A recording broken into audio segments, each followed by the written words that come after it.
Ayan po, magandang hapon po muli sa bawat isa po sa atin. At nawa po tayo po ay nasa maayos na kalagayan po sa oras na ito. Tayo po ay magsisimula na po sa gawain po ng Panginoon sa hapon na ito. Amen po. Sige po, tayo po ay panandalian pong yumuko, tayo po ay manalangin. Ama, sa pangalan ni Jesus o Diyos, sinataas po namin sa inyo ang hapon na ito. Sa pag-aaral namin ng salita mo, dalangin ko Panginoon, naturuan mo kami. At ang bawat salitang marinig na ay magsilbing encouragement ito sa aming spiritual. Salamat po, Panginoon, sa pagkilos mo sa hapong ito sa pangalan ni Jesus. Amen.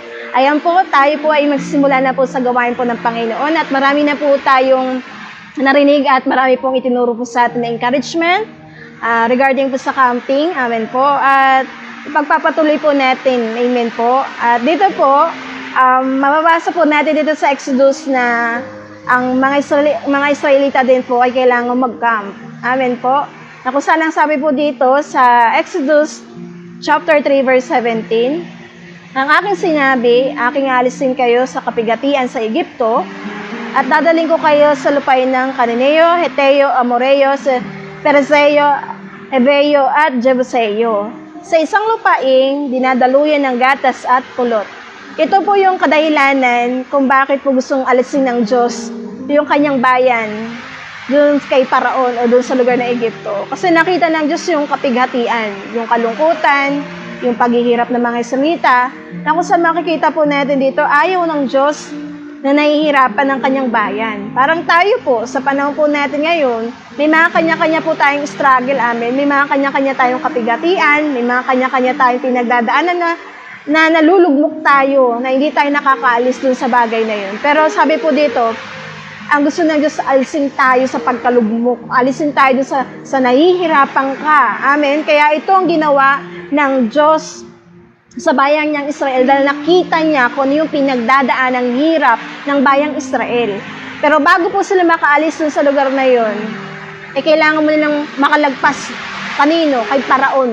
Amen? Dahil isa sa pinakahadlang, isa sa pinakatumututol sa pag-alis nila, si Paraon. Amen? Kaya sabi nga po niya dito sa Bible, dito po sa Exodus 5 verse 12, basahin ko po, no? Kung may mga Bible tayo, basahin po natin. Sabi niya, ngunit sinabi ni Paraon,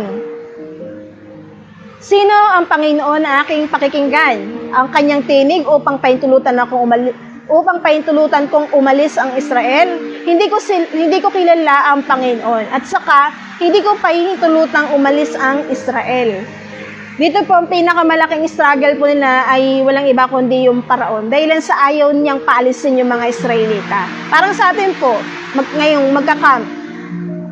Tuwing magka-camp, ito po yung mga senaryo na nangyayari. Hindi papayagan ng nanay, o kaya walang pinansyal, walang pang-campi, walang pang-transpo, o kaya conflict po sa schedule ng trabaho, sa pag-aaral, may gagawin, so busy. Yan po yung nagiging paraon po natin sa camping. Amen po ba? Na kung saan, ito yung nagiging dahilan kung bakit hindi tayo makaalis. Kasi walang magbabantay sa bahay, walang maglalaba, walang magpapakain, sa ganito, sa ganyan. Yan yung nagiging paraon po natin. Pero alam niyo po, makikita po natin nandoon yung kagustuhan ng Diyos na alisin yung mga Israelita. Amen po. At paiksin po natin yung kwento. Dumating din naman po sa point na yung mga Israelita po ay nakaalis. Pero dito po, mababasa po natin sa Exodus 14 verse 5. Nakaalis na sila. Hinahabol pa rin po sila ng Paraon. Parang ganito po. Pag-camping, di ba? One day na lang. Minsan nga, di na one day eh. Nasa sakyan ka na. May humahabol pa sa'yo. May pumipigil pa sa'yo. May humaharang pa sa'yo. May humahadlang pa sa'yo. Bakit? Kasi yan ang gawa po ng kaaway. Hindi tayo makarating sa camping, hindi ka makapunta sa camping, hindi mo maranasan yung presensya ng Diyos. Kaya ang kaaway po, gagawa po siya ng paraan para hindi po tayo makarating ng camp. Amen? Anong gagawin niya? Marami siyang gagawing paraan para mapigilan tayo, para mahadlangan tayo pagdating sa camping. Pero ito po mga kapatid, lagi pinapaalala po sa atin na sikapin po natin makarating sa camping, na kahit na ito pang hirap, ano pa yung mga struggle natin, ano pa yung pinagdadaanan natin, pipilitin mong makarating sa camp. Amen po. Kaya nga po ang tinuturo po sa atin ng mga pastor po natin na nabanggit po, follow the anointing. Amen? Kasi po, ang sabi nga po sa Bible, kung nasaan ang Diyos, sundan mo. punasan ng anointing, sundan po natin. Bakit po? Sabi nga po, sa pagsunod sa Panginoon, sa pagsunod sa anointing, walang nagkamali. Amen po? Walang nagkamali sa mga sumusunod. At marami ding napahamak dahil sa hindi pagsunod. Amen po? Punasan ng anointing, nandun ang pag-iingat ng Diyos. Punasan ng anointing, nandun ang pagpapala ng Panginoon. Sundan mo ang anointing, mag-camp ka. Kasi malaking bagay po ng baptism po sa atin na nakakapag-camp po tayo. Dahil hindi naman po all the time, hindi naman po sa lahat ng pagkakataon, malakas tayo physically, spiritually. Amen? Dumarating tayo sa nanghihina tayo, dumarating tayo sa time na lalamig tayo. Kaya ito po yung kahalagahan ng baptism po sa atin. Sumasama po tayo sa camping para mapalakas po tayo, spiritually, emotionally, physically. Amen po. At hindi lang po yun, yung ma-anointan po tayo. Napakahalaga po na ma-anointan po tayo pagdating sa camping. Amen po. Kasi kung wala ang anointing, hindi tayo magtatagumpay. Amen. Sa anumang plano natin, anumang balak natin, anumang desisyon natin, hindi tayo magtatagumpay kung wala ang anointing. Bakit po? Ang anointing po, ito yung magbibigay sa atin ng talino. Amen po. Tatandaan po natin yun na anointing po ay nakakapagbigay talino. At ano pa po? Ang anointing ang magtuturo sa atin ng tama at mali. Ang anointing, sabi niya ganun, tuturo ang kanyang mag-stay sa Diyos. Amen po. Ano dapat natin gawin? Sabi po dito, sumunod tayo sa utos ng Diyos at tayo kanyang pagpapalain. Amen? At mababasa po natin sa Bible, ang mga Israelita, hindi lingid sa atin kung ano yung kwento. Hindi sila nakarating. Amen po. Kung mapapansin po natin, dahil sa hindi pagsunod, kasi hindi sila sumunod sa Diyos, amin po, yun ang resulta ng hindi pagsunod sa anointing. Yun yung resulta ng hindi pagsunod sa Diyos. Kasi kapag tayo po hindi nasunod sa Panginoon po natin, ang sabi nga po, nandun malapit tayo sa kapahamakan. Pero tulad po ng Joshua ni Caleb, sumunod po sila. Ano po nangyari? Ang sabi po dito sa Bible, naranasan nila yung pagpapala ng Diyos. Naranasan nila yung lupain na pinangako ng Panginoon. Amen po. At sabi po dito, naranasan nila yung kasaganahan, yung kaginhawaan sa buhay. Kasi po bakit? Kapag tayo po ay nasunod sa Diyos, asahan po natin ang pangako ng Panginoon. Mararanasan po natin yan. Bakit po? Nasa pagsunod ang pagpapala. Amen po. Ang sabi niya, nasa pagsunod yung kagalingan. Nasa pagsunod yung kasaganahan. Kaya sabi po dito, follow the anointing. Kailangan lang natin sundan kung nasaan yung anointing. At ngayon pong magka-camp, sundan po natin ng Diyos kung saan ma-anointan po tayo. Sundan po natin kung saan tuturuan tayo ng Panginoon po natin. Maging sabik po yung puso natin sa paglapit po natin sa Panginoon po natin. Amen po ba?